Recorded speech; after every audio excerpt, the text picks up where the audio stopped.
Welcome to G Fun Facts Online. Today, we're journeying into a world that was once pure science fiction, the realm of suspended life. Imagine a place where time effectively stops.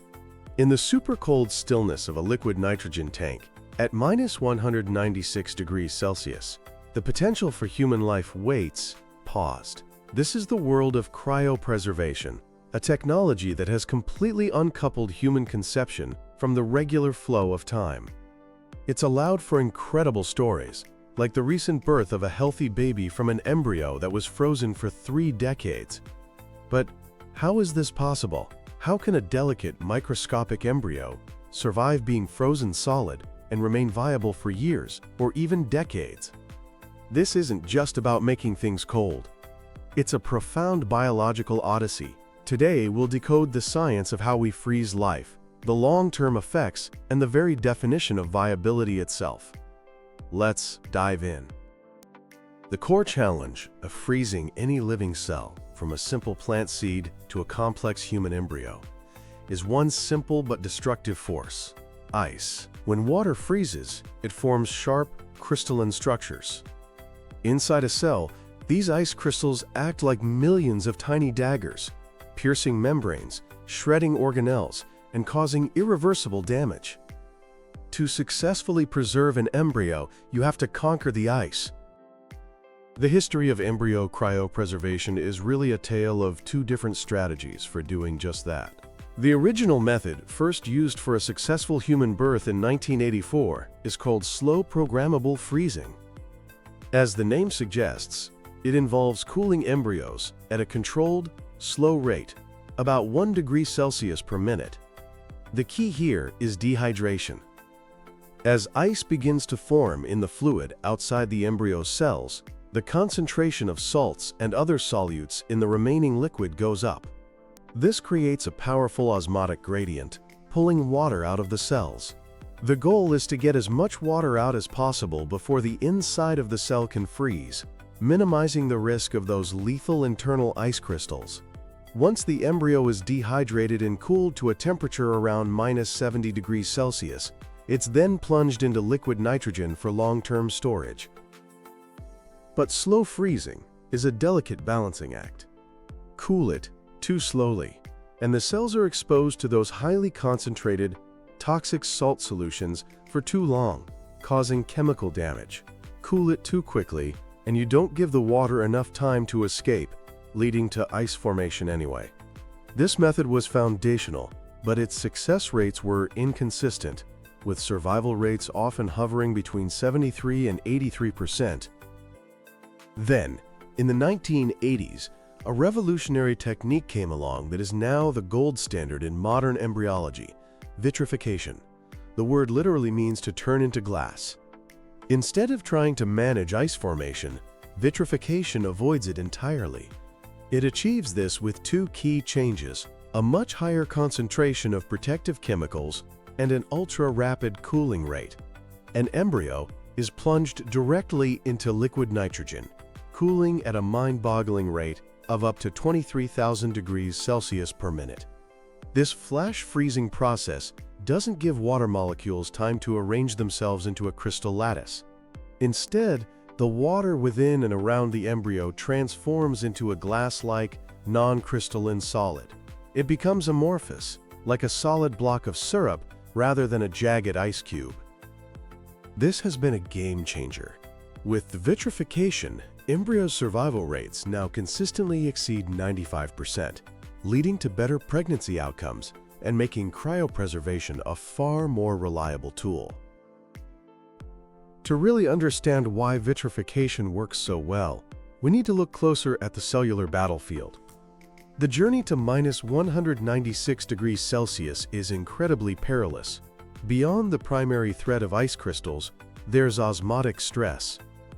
During slow freezing, the cell shrinks as water rushes out. During thawing, water rushes back in, which can cause the cell to swell and burst. This is called osmotic shock. Then there's the cytoskeleton, the cell's internal scaffolding that provides structure and is essential for cell division.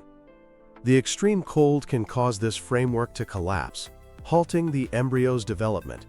Mitochondria, the cell's powerhouses, are also extremely vulnerable. The stress of freezing can damage them, leading to a drop in energy production and triggering programmed cell death or apoptosis.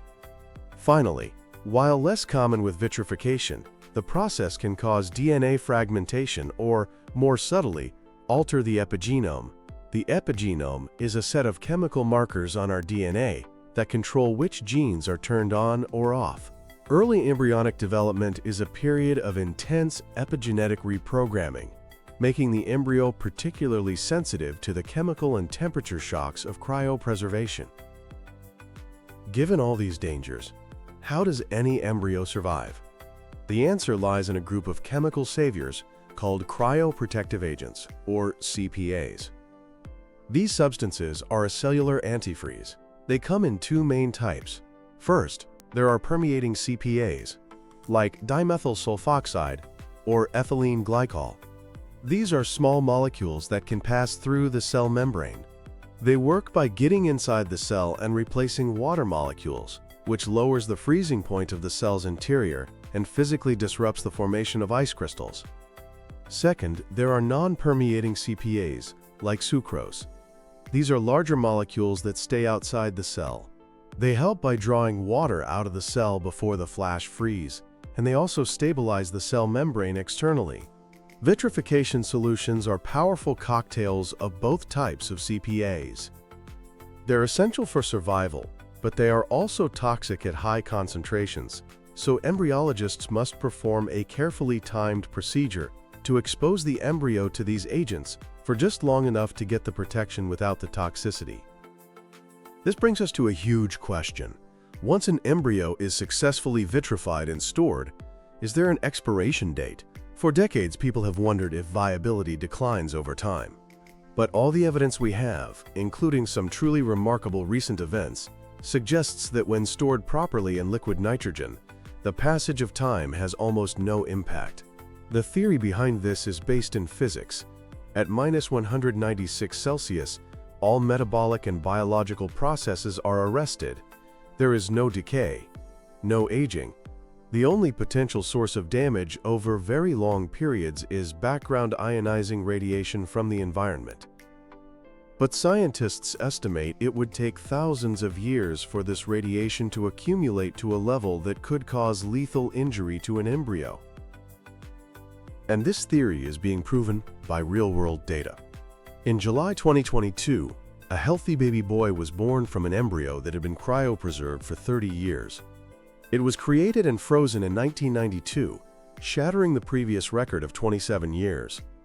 This provides a powerful testament to the potential for indefinite viability. It suggests that the primary barrier to using a long frozen embryo isn't how long it's been stored, but rather how well the thawing technique is performed.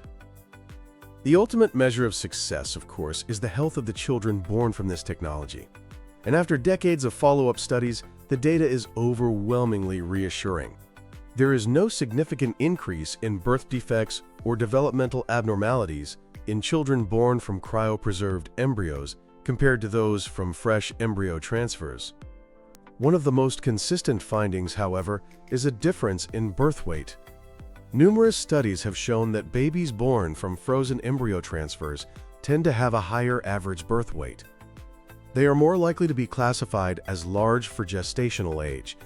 The exact reason isn't fully understood, but there are a couple of leading theories. One is that the freezing and thawing process might cause subtle epigenetic changes that affect placental development and fetal growth. Another prominent theory is that it's not about the freezing itself, but about the uterine environment. In a fresh IVF cycle, the embryo is transferred into a uterus that has just been exposed to high levels of hormones from ovarian stimulation. In a frozen cycle, the transfer happens later, once the woman's body has returned to a more natural and perhaps more receptive hormonal state. As for long-term health, the news remains positive. A 2021 study that followed children up to age 3 found no significant differences in communication, problem-solving, or motor skills between children from fresh versus frozen transfers. In fact, there was a trend toward slightly higher scores in the frozen transfer group.